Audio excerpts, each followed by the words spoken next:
Bueno, ¿y de dónde viene el miedo? ¿Cuál es la raíz del miedo? La primera raíz del miedo es la carencia. Les voy a platicar y aquí abajo también les dejo un enlace sobre la pirámide de Maslow para que la conozcan. Vamos a trabajar de pronto con ella. Dice este cuate Maslow que hasta abajo de la pirámide están las necesidades básicas del hombre: comer, respirar, sexo, etcétera, y que sin ellas no podríamos subsistir, no podríamos sobrevivir. Bueno, pues el primer miedo, lógicamente, tiene que ver con ello, con la carencia, con el miedo a morir de hambre, a morir de sed, a la carencia de alimentos, pero no solo de alimentos, sino que subimos en la pirámide en la seguridad, el miedo a no tener cariño, o a no tener salud, o a no tener trabajo. ¿Qué está pasando ahorita con la moda del COVID? Pues que haces compras de pánico y que te llevas todo el papel higiénico del súper, precisamente porque te dejas dominar por el miedo. ¿Quién más puede tener miedo? Pues estas personas que las han descansado de sus trabajos o que les han pagado ya el 50% para no tener que cubrir sus gastos completos. Imagínate el miedo al que se están enfrentando. ¿Quiénes más también pueden tener miedo por carencia? Pues las personas que van al día. Por ejemplo, muchos de nosotros vamos al día, literalmente al día, y pues sí tenemos miedo de mañana qué vamos a comer. Podemos también tener miedo por insuficiencia. Esa es la segunda raíz del miedo. La insuficiencia, que tiene que ver directamente contigo y con lo que tú piensas de ti y cómo te percibes ante los demás, tiene que ver con creerse inferior al promedio de tus semejantes, ya sea profesional, social, económica o sexualmente. La insuficiencia o la baja autoestima, yo le llamaría así, o la mala percepción de ti mismo te va a llevar a conducirte a no muy bien delante de los demás. Hay un caso que a mí me llama mucho la atención de un actor que no voy a decir su nombre, pero el caso es que él experimentó traumas desde pequeño porque hace mucho tiempo, cuando él era muy pequeño, su papá se burló de su miembro y le dijo que era muy pequeño, y entonces eso le causó miedo para poder estar con una mujer, y después le causó miedo impresionante a lo largo de su vida. Es una cosa que, wow, imagínate todo lo que puedes llegar a causar en una persona por hacerle burla sobre su cuerpo o por alguna palabra malintencionada o no tan malintencionada que hayas hecho en contra de esa persona. Por ejemplo, la insuficiencia tiene que ver también con la pertenencia, con no pertenecer a cierto grupo, y muchos somos capaces de hacer miles de cosas, ¿no? De meternos en cosas raras, cometer delitos o muchas cosas ahí que no están tan buenas. Ojo, no tienes que dar la talla de nada, tienes que ser como tú eres, solamente. Te voy a hablar también del sufrimiento físico. La tercera es el sufrimiento físico. Tenemos miedo al sufrimiento físico y al sufrimiento moral. Tenemos miedo a la muerte, a las enfermedades, a la soledad. Hay gente que tiene miedo a la vida, hay gente que tiene miedo a la guerra. Y bueno, te voy a hablar también de los disfraces del miedo, porque el miedo no nada más es una sensación donde te genera ahí un malestar en el estómago, te da adrenalina, etcétera. No, el miedo se puede disfrazar también de timidez, que es el miedo al que está cerca de ti, a tu entorno. El miedo, esa persona que es tímida tiene un miedo escondido por ahí. Esa persona que también es muy escrupulosa, esas personas que son muy quisquillosas, tienen miedo a que las cosas no salgan bien, o mejor dicho, que las cosas no salgan como ellos creen que están bien. Las personas pesimistas tienen miedo al fracaso.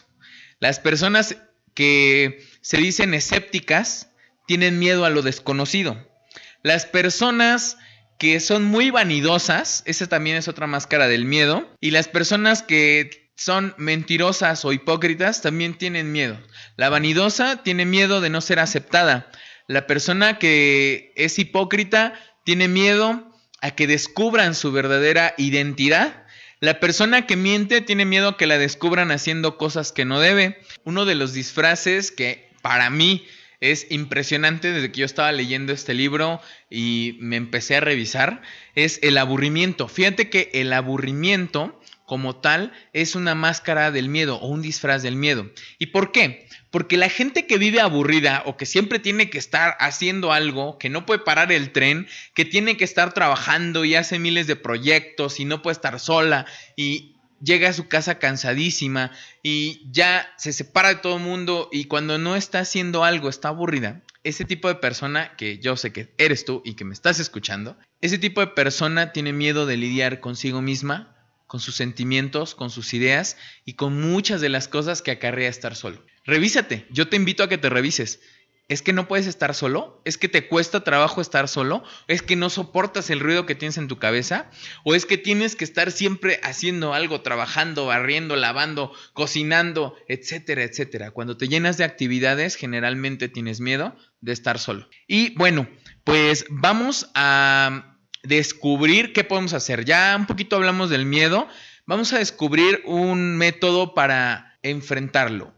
Te voy a decir algo, no lo vamos a poder eliminar. El miedo es bueno porque el miedo te va a ayudar a alejarte de aquello que te puede poner en peligro, que puede atentar contra tu vida.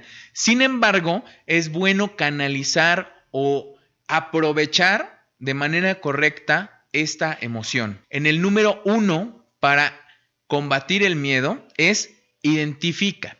Identifica y etiqueta qué estás experimentando en este momento, cómo le pones, tengo miedo a qué, de qué forma lo estoy sintiendo, siento en mi estómago, siento en mi corazón, siento en mi cabeza, siento en mis manos, tengo sudor. Es como lo vamos a identificar y lo vamos a etiquetar. En segundo, razona, ocupa esa cabecita que tienes para razonar si es necesario que tengas miedo o no. Por ejemplo, si vas caminando solo en la calle y ves un tipo que viene atrás de ti, lógicamente debes de tener miedo y es bueno porque ese miedo te va a ayudar a accionar, a alejarte o a huir. Pero si, por ejemplo, por el contrario, tu miedo es imaginario y le tienes miedo a lo que hay debajo de tu cama, pues entonces tienes que darte cuenta que no es necesario que tengas ese miedo. Proyecta. El tercer punto es proyecta cuál es el peor escenario acerca de tu miedo. Si vas caminando solo en la calle y ves a alguien detrás de ti, ¿cuál es el peor escenario? Pues que te secuestren, que te maten, que te asalten. Eso te va a ayudar a identificar hasta dónde son los alcances de aquello o el objeto del miedo. Y una vez identificado el peor escenario, vas a poder decidir qué vas a hacer enseguida. El número 4 es transforma. Si ya viste que no es necesario tener miedo, relájate, transforma tus pensamientos. Ya identificaste, ya te diste cuenta que no es necesario tener miedo, entonces transforma. Toma esa sensación, esa energía y ocúpala en otra cosa para que ese miedo pueda desaparecer. Si es necesario que tengas miedo, pues entonces transforma, actúa, conviértete en el protagonista. En el programa pasado te decíamos que tú puedes ser protagonista o espectador o la víctima que sufre. Pues tú puedes cambiarlo. Si tienes necesidad de huir, llamar a la policía, buscar ayuda, etcétera, transforma ese sentimiento, conviértelo en algo positivo. Y número 5, exponerse es la mejor vacuna. Cuando tú te expones a tu miedo de manera segura, es la forma más eficaz de empezar a enfrentarlo. Y bueno, esto funciona como las vacunas. Cuando elaboran las vacunas, los científicos toman un virus o un veneno y lo atenúan lo suficiente para que al inyectarlo, tu cuerpo genere las defensas o los anticuerpos necesarios para poder combatirlo de manera posterior. Lo mismo puedes hacer. Si, por ejemplo, tienes miedo a hablar en público, pues empieza hablando contigo mismo al espejo. Después, cuando tengas un poco más de seguridad, empiezas hablando con 1, con 2, con 3, con 5, con 10 y va creciendo esta experiencia de cómo hablar con las personas para que después te puedas convertir en un gran orador. Si hay necesidad, puedes tomar un curso. Si no hay necesidad, pues simplemente se trata de confianza. Identifica si este miedo es algo interno o externo, si viene de una experiencia, de un trauma, de algo pasado o de algo que me estoy imaginando. Razona, date cuenta de qué se trata, cómo lo puedo controlar, cómo lo puedo evadir, qué estoy experimentando. Valida si es necesario tener miedo o dejar de tenerlo. Proyecta el peor escenario. ¿Qué es lo peor que puede pasar cuando hables en público? ¿Que te equivoques? Solo eso. Nadie se murió. Transforma tus pensamientos. Por favor, date cuenta que muchas veces nuestros miedos nos hacen de menos y tú eres mucho más que todos tus miedos. Y exponerse siempre es la mejor vacuna. Este tema es demasiado largo y por eso tenemos que recortarlo un poco. Cuando tengamos ya los suficientes seguidores vamos a subir el podcast completo. Así que te invito a que continúes con nosotros en el canal de Contrapunto Radio y en nuestra página de Facebook, en Instagram y en nuestras otras redes sociales. Búscanos en Google Podcast y búscanos también en eBooks México, que también vamos a estar allá subiendo el podcast completo. Si este tema te interesó, aquí abajo también te dejo la descripción del libro, de algunos recursos y sobre todo me interesa saber tu opinión. Coméntanos, compártenos y síguenos. Estás en Contrapunto Radio. Muchas gracias.